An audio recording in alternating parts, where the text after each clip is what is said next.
Well, hello. Happy Friday, Willie Fixit and Corky and being here and everyone else who's with us this morning. Good morning.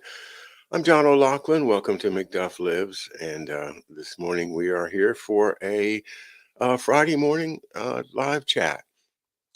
And that means if you guys have a question or anything you want to talk about, just put it in the chat room and I will definitely be paying attention to that. Well, once again, it's the Friday edition of McDuff Lives, and we invite your questions. Let's see, what's Corky talking about? Eek, eek, happy AI Day. Oh, I didn't know that. Leonardo Corporation, that sounds like Leonardo da Vinci live stream ECAT. I don't know. I don't know what that is. Maybe Corky could tell us what he's talking about here with ECAT. October, who'll be knocked over? A good question. A lot going on in Ukraine right now. Um, very, very interesting. I watch the sit rep reports. I have three of them that I watch, and it does look like that little city of Liman is getting surrounded by the Ukrainians or the Ukrainian forces, whoever really is doing it.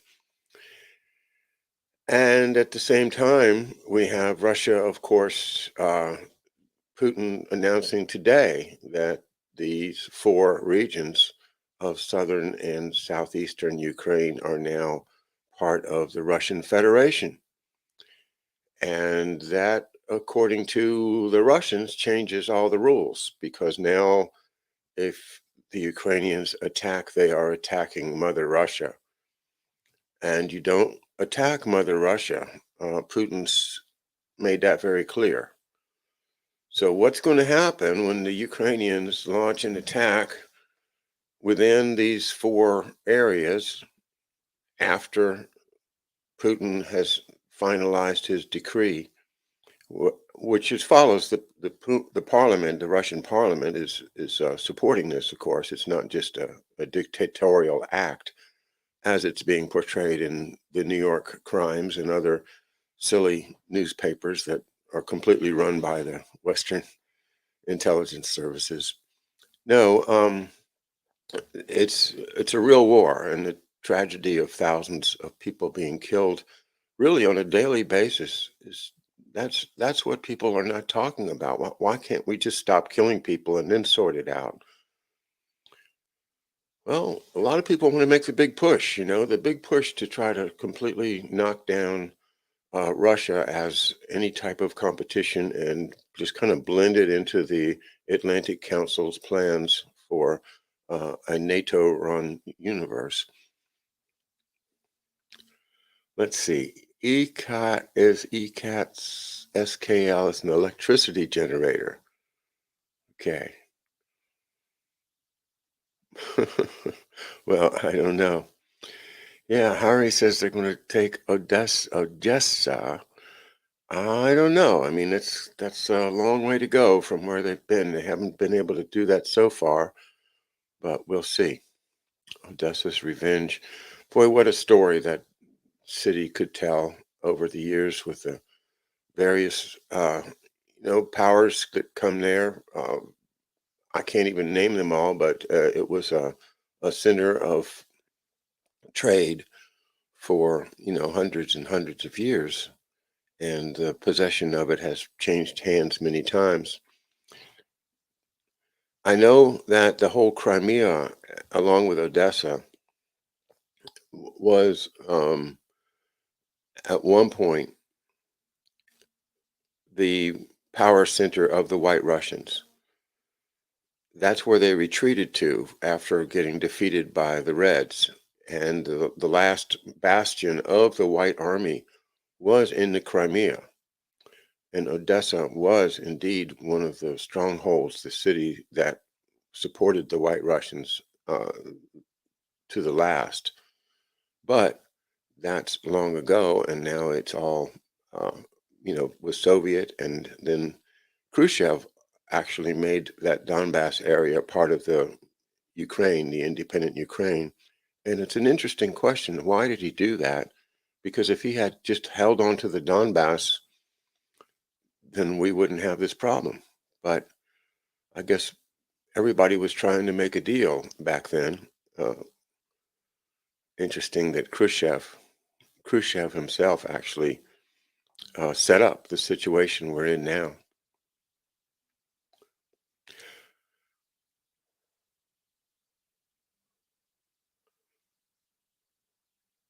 The Shroud of Turin is the Odessa cloth, says Charles. I never heard that before. That's a new one on me. Weaved of hemp. Well, how did they get all of those amazing marks on it that look like uh, the remnants of a body having been vaporized up into heaven, but leaving a mark on the shroud?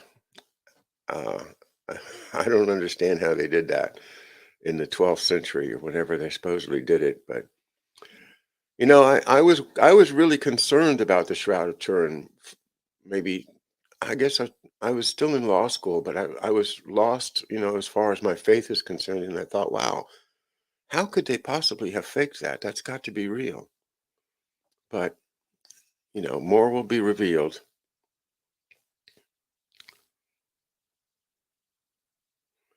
Yes.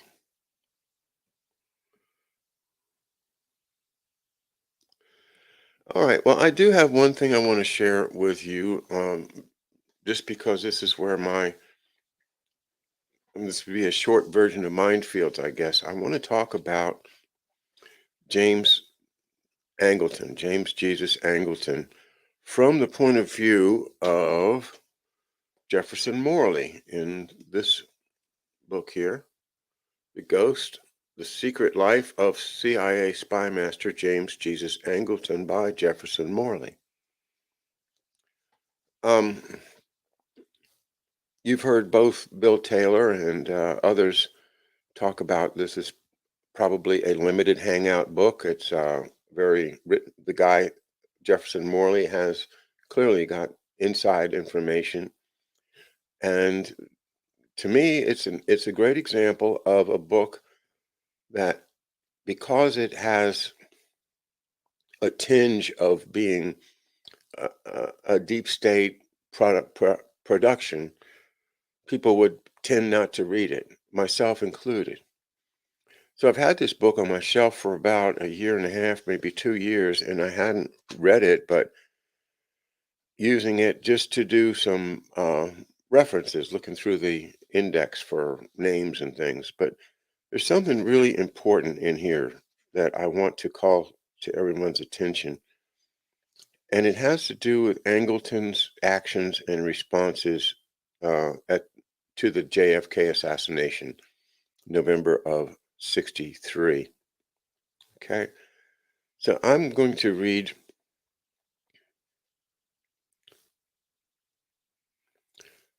on page 151 the comments of French President Charles de Gaulle after the death of John F. Kennedy. He says, America is in danger of upheavals.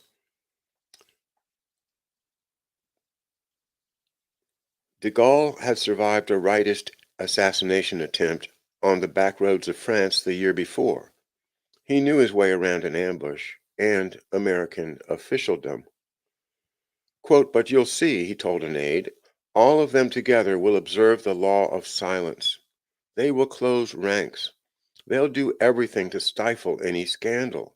They will throw Noah's cloak over these shameful deeds in order not to lose face in front of the whole world, in order not to risk unleashing riots in the United States, in order to preserve the Union and to avoid a new civil war, in order not to ask themselves questions they don't want to know, they don't want to find out. They won't allow themselves to find out. Unquote.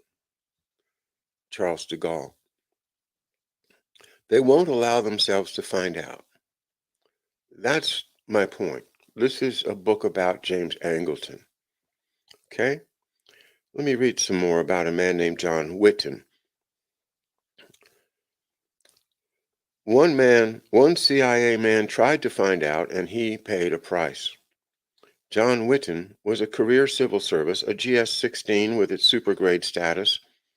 His mistake was understandable. He assumed Angleton was interested in a serious counterintelligence investigation of President Kennedy's accused killer.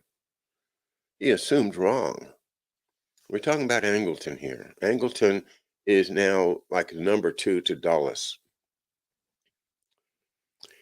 After November 22nd, Whitten worked 18-hour days, assisted by 30 officers of the Western Hemisphere Division and another 30 clerical workers. They compiled every report about Oswald from anywhere in the world.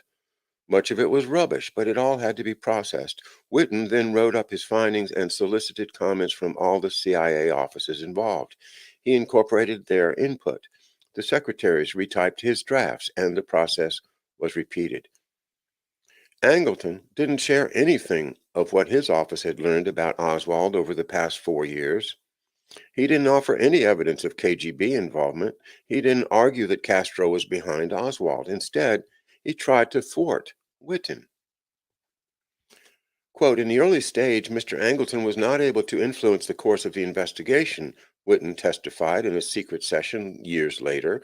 Quote, he was extremely embittered that I was entrusted with the investigation and he wasn't. Whitten persevered. Based on all the information received, he concluded that Oswald was an erratic man of leftist sympathies who was disturbed enough to shoot the president. Whitten knew that Oswald had been a person of interest to the counterintelligence staff before November 22nd. That did not trouble him. The agency monitored thousands of people. That was the nature of its work. Then Whitten found out there was a whole lot he had not been told about Oswald. Publicly, President Johnson called on the nation to rally around the memory of its fallen leader. Privately, LBJ and J. Edgar Hoover made clear to their underlings that they wanted an investigation that showed that Oswald had acted alone and that no other parties were involved, foreign or domestic. The investigation had not yet begun, but the now dead Oswald had already been judged the sole author of JFK's murder. The Bureau's agents did their best to oblige their bosses. They compiled a report on the assassination running to 5 volumes and scheduled it for release on December 9th, 1963. Whitten went to FBI headquarters to read an advance copy, accompanied by Birch O'Neill, chief of the Special Investigations Group, which had controlled Oswald's file since 1959. The FBI report confirmed the story of a lone gunman who had acted for no apparent reason. Oswald, the Bureau said, had grown up as a peculiar boy and became a disaffected man. He had come to the attention of the Bureau due to his obnoxious left-wing political views, but he seemed to pose no threat. All of which seemed plausible to Whitten, but some details begged for investigation. Oswald, for example, had written his political views in a historical diary. According to the FBI, he had carried a card identifying himself as a member of the pro-Castro Fair Play for Cuba Committee. He had been known as Alec in the Soviet Union and had ordered the murder weapons under the alias Alec Hidell. Whitten realized he had been deceived. Quote, Angleton might have received all this information, he testified, but I did not, unquote. Whitten complained to Helms. The deputy director called both men into his office on Christmas Eve, 1963. Whitten explained to Helms what he had learned from the FBI. My report is irrelevant in view of all the added information, he said. This now takes us to an entirely different dimension. Whitten was both surprised and not surprised by the response of the counterintelligence chief. Quote, Angleton started to criticize my report terribly without pointing out any inaccuracies, he recalled. It was so full of wrong things we could not possibly send it to the Bureau, and I just sat there and I did not say a word. This was a typical Angleton performance. I had invited him to comment on the report, and he had withheld all his comments until he got to the meeting. Helms deferred to Angleton. The ambitious deputy director didn't want to make waves at the White House or the Bureau. His predecessors had lost their jobs over the Bay of Pigs. Helms did not intend to lose his job over Dallas. Wow. Rather have your job than find out who killed the president. And that's the kind of people we have running our CIA. Uh-huh. Quote, Helms wanted someone to conduct the investigation who was in bed with the FBI, Whitten maintained. I was not, and Angleton was. Angleton's power had reached a peculiar apex. The ambush in Dallas on November 22nd marked the worst failure of U.S. intelligence since December 7, 1941, when the Japanese attacked Pearl Harbor. I guess I would also add when the North Koreans attacked South Korea, the CIA had no clue, didn't know it at all.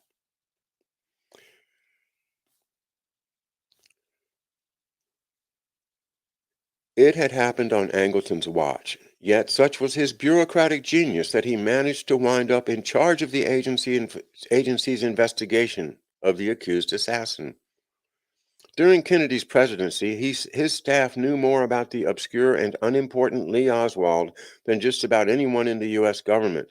After the president was dead, he orchestrated the cover-up of what the CIA knew. Angleton intuited the devastated mood of the men and women who ran the U.S. government in the late 1963. And this is in italics. They don't want to know. They don't want to find out. They won't allow themselves to find out.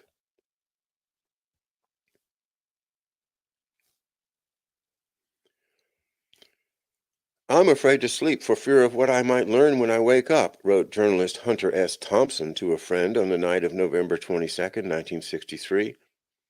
The shock and rage induced by the murder of President Kennedy inspired Thompson to coin the term that would become his signature, quote, fear and loathing.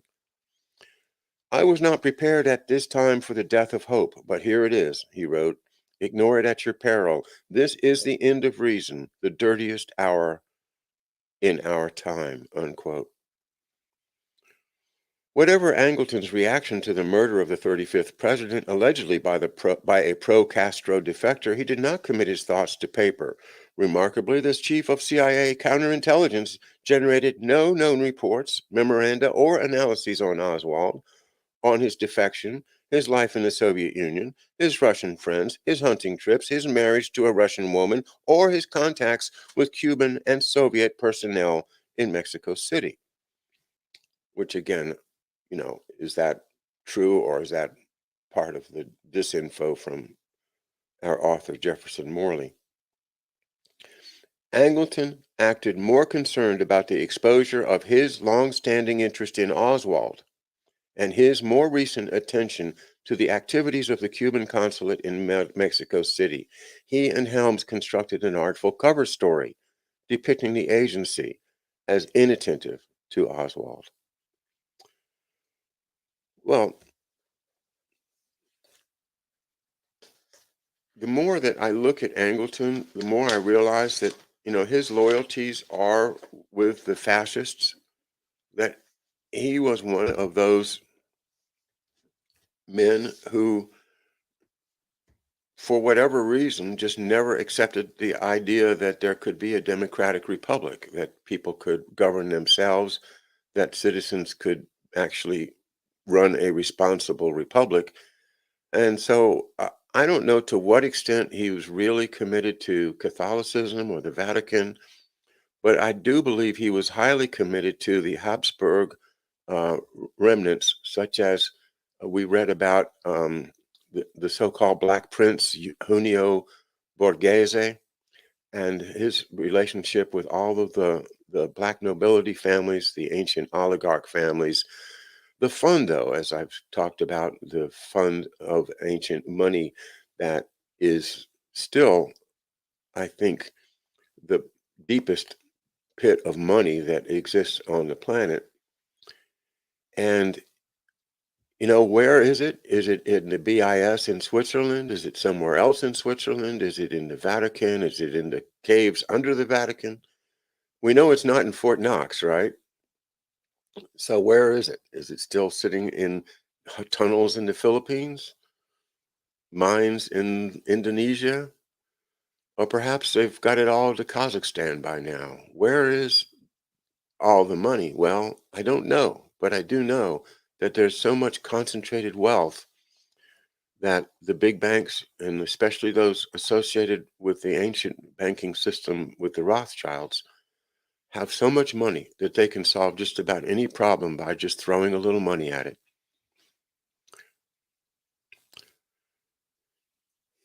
Harry Hokanen is naming the nobility, the ancient families of Rome, Venice, and Genoa.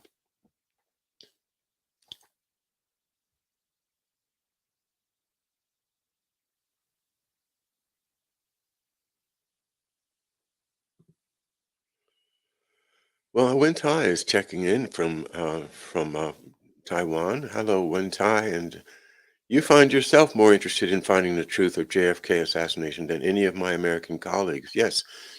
Well, there it is, right there in Jefferson Morley's book. And this is my other thing that I have to say.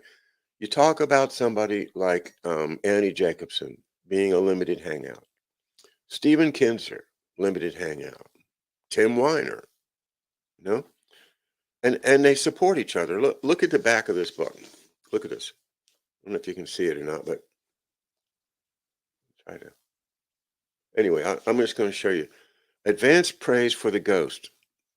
The best book ever written about the strangest CIA chief who ever lived, uh, etc., by Tim Weiner. Um, James Angleton's Real Life is the most intriguing and moving and at times shocking spy story in American history. David Ignatius. Americans are finally coming to know the Cold War spy masters and other hidden figures who lived their lives in secrecy while shaping our national destiny. Stephen Kinzer. Anyone interested in the CIA should not fail to read The Ghost. Anthony Summers. These folks, they support each other. They say, this is a good, yeah. In other words, the narrative construction goes on in these books while they are giving us the information so that they can be the source of the information and not have it come out through somebody's independent research because they know it's going to come out. So they package it in a way that you will swallow it.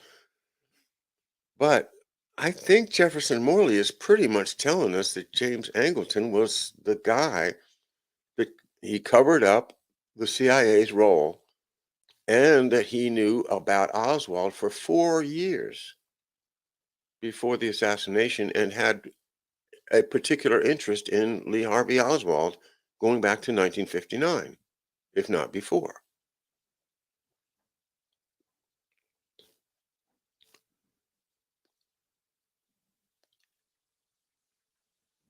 So, in my view, the people that don't want to know the answer are the ones that know the answer. You know, hear no evil, see no evil, speak no evil. This is what I'm seeing is these people that are closing their minds to the truth. Because if they face the truth, then they have to face the fact that they've been part of it all along. Their careers, their whole way they present themselves to their families, to the world, it's all shaken when you realize that the CIA was involved in any way. Even if the CIA did not, hire the shooters, did not have anything to do with setting it up, nevertheless, when you realize that Angleton knew a lot more about Lee Harvey Oswald than he ever told to the person that was supposed to investigate it, Agent Witten, and just played it all very, very cool. This is a man that, his father worked for National Cash Register Company in Milan before the war. Milan is the industrial center of northern Italy and very connected to the Habsburgs and very connected to Austria and Europe generally through their industrial centers. Things like textiles, very big in Milan. Of course, the Milan fashion show and all of that. But if we consider that northern Italy, even in World War II, was still strongly a royalist area, an area that did not believe in democracy, did not believe in uh, sharing power, and was very much looking forward to taking power back and continuing to rule over the little people, the serfs, the common people. And to a large extent, they have succeeded. I mean, look at the big car companies like Porsche and Alfa Romeo. Who ended up running those? Former Nazis or Nazis that changed their stripes. And that National Cash Register, I did some research yesterday and I noticed that Krupp, the great German arms factory, uh, was also making cash registers that looked just like the NCR cash registers. And when you realize that Krupp was a major industrial power in the 19th century all around the world and had a big demonstration at the Chicago World's Fair, the exhibition of 1893, at which National Cash Register was also very prominent. And then you realize that in the 1900s and 1910s that Krupp is selling cash registers under the brand of Krupp National Cash Register, which is like putting National Cash Register and then putting the name Krupp right in front of it. And I suspect there is a ancient relationship between um, NCR and the Krupps that goes back before 1900. Angleton's father clearly loved fascism. He loved Mussolini. And here now you have Angleton being stationed, from London to Rome. What for? To control the intelligence services and coordinate with the British to make sure that after the war, the communists are defeated and don't take power in Italy. And so he runs the operation of what becomes Propaganda Due and the stay behind armies in Italy, sending out death squads to murder the communists, the very ones that we were on their side during the war because they were doing the most successful sabotage and guerrilla warfare against the Nazis. But now Angleton adopts Junio Borghese, who is a fascist and works for the fascist powers of Italy in the form of the black nobility and their connections with the Vatican.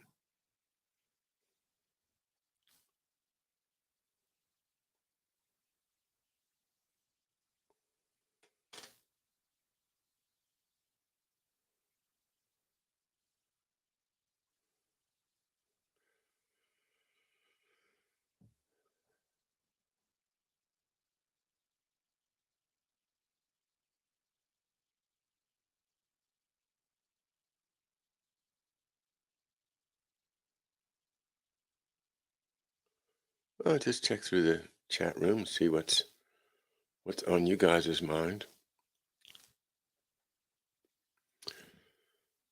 So this is key to my understanding of my father's story as well. Because if we assume that Angleton is the cover up guy, right?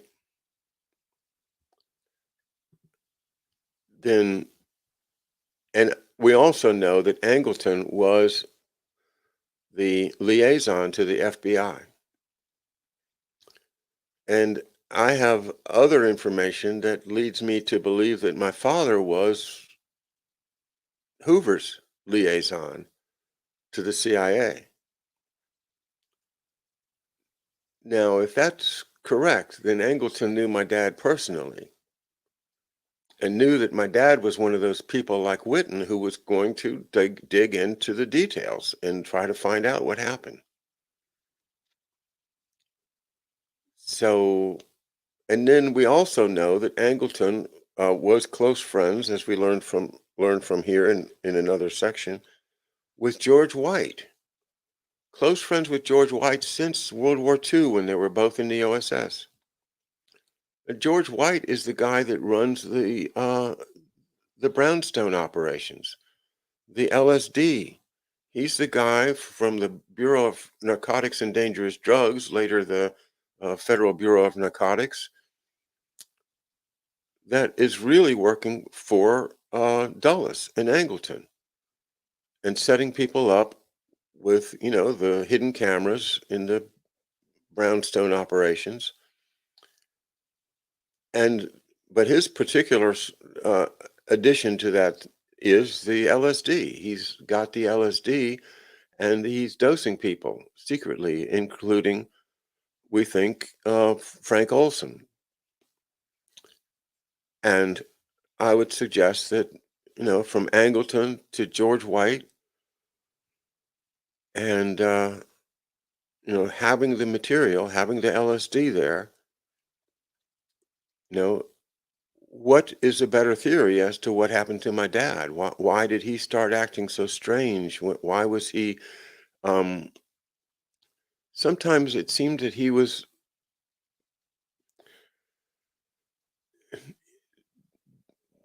just so angry, so internally angry, like he was just boiling over inside.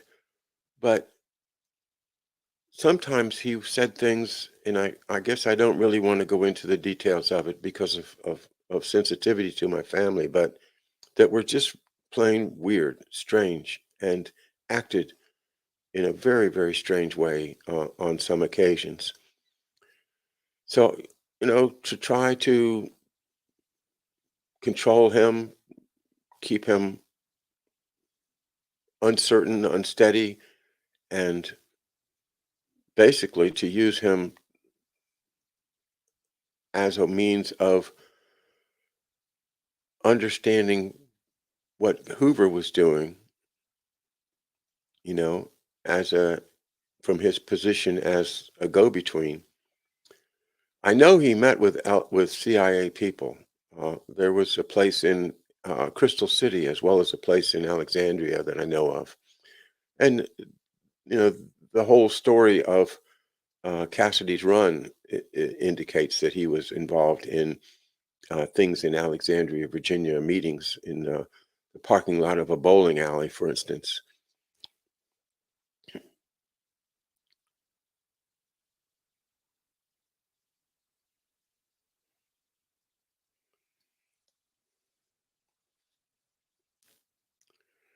Jason, Craig, your friends told your mother, your neighbor's friend's aunt's boss told you to volunteer as a moderator. We must really need a moderator bad.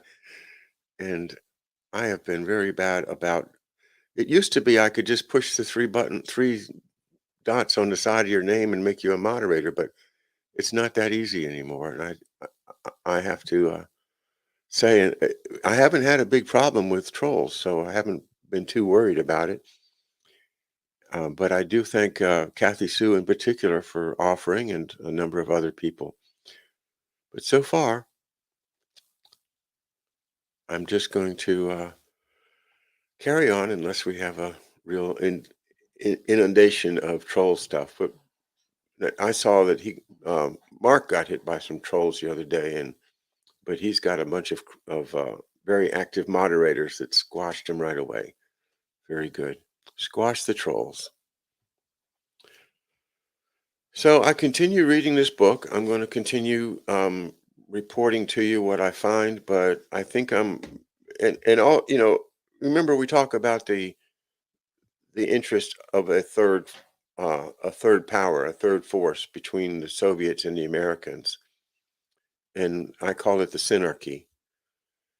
And this is the black nobility. This is the fundo. This is the ancient money, and the nobility that still thinks that they're appointed by God to be nobles.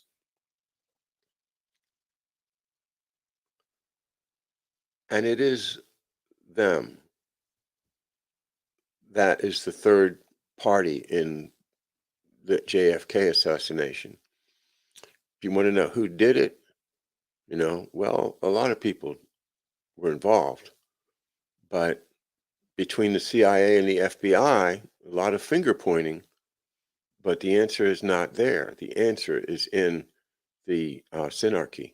And James Jesus Angleton knows very well the details, and he's the one that covered it up. And because of who he is and his reputation as a self-admitted man-eating shark, nobody wants to know. Nobody wants to have the burden of telling the truth to the American people. And it's their careers, just like Richard Helms. The path of least resistance is the path that most humans take. It's a failure of our culture to instill moral values because these are completely immoral people, immoral judgments, immoral institutions, CIA, BIS, all the nobilities, completely without any moral limits. They will do whatever it takes to retain power. Now, does that include nuclear weapons? Right now, the whole world is talking about, the fear of nuclear war, of nuclear Armageddon. And we're seeing this brinkmanship in rhetoric, where it looks like the Biden administration and the people behind him, the State Department, Blinken, and his Ukrainian connections, would like us to believe that Russia is just about to launch a nuclear weapon, and that in order to make sure they don't do it, that we must have to do it first. I saw a Wall Street Journal article saying we should show that we can win a nuclear war. Well, who's running the Wall Street Journal, Rupert Murdoch? Oh, it's you. Oh, that's right. Okay.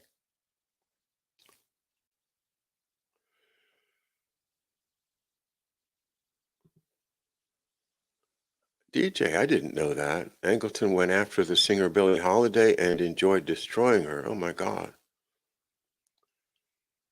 Well, she was an incredible talent, an incredible woman, and an incredible courage. And that song, Strange Fruit, it will be a part of America's legacy forever. As long as people have the ability to play old music, old records, her voice will always ring in our minds as one of the most incredible voices ever. And the way that her emotions kind of drip through her presentation, her voice, so transparent when she sang, even if she was just singing a pop song. So what a treasure. And I did not know that Angleton went after her, but somebody went after Paul Robeson. And it was probably the same story, right? Angleton. Hmm,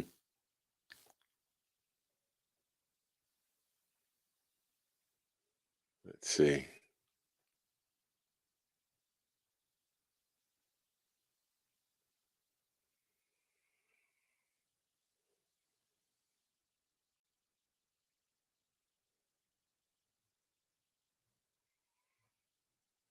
Angleton was our first drug czar.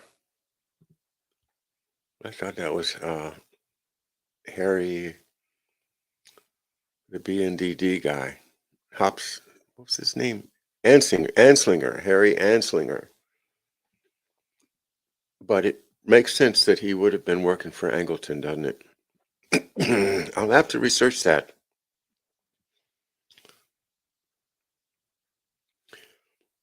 Well, listen, I've got a great show lined up for tonight with Nick. Nick from Twitter is his preferred handle because he is anonymous and has been anonymous for a long time. Has a tremendous amount of information on early hepatitis vaccine um, projects, which gets me once again close to my dad's demise because of the fact that just as he was reassigned or accepted the position to leave the FBI and go to the Pentagon, he came down with hepatitis. And the timing of that is extremely amazingly suspicious. The fact that he was going to be in charge of special operation planning and take over the files of the CIA, the DIA, the CIC, the OSI, the ONI, all of the intelligence gathering files were going to be brought under my dad's control in the new office called SAXA in the Pentagon. But before he could take office, he suddenly came down with a nearly fatal case of hepatitis. And my question has been all along, was this a part of a vaccine experiment? So we're going to learn a lot more about that tonight from Nick, and I'm grateful to him for his research and willingness to come and talk to us, even anonymously tonight. He's got a lot of good graphics that we'll go through, so don't worry, there'll be plenty to look at as well as to hear. On McDuff Lives tonight, a special edition with Nick at 8 p.m.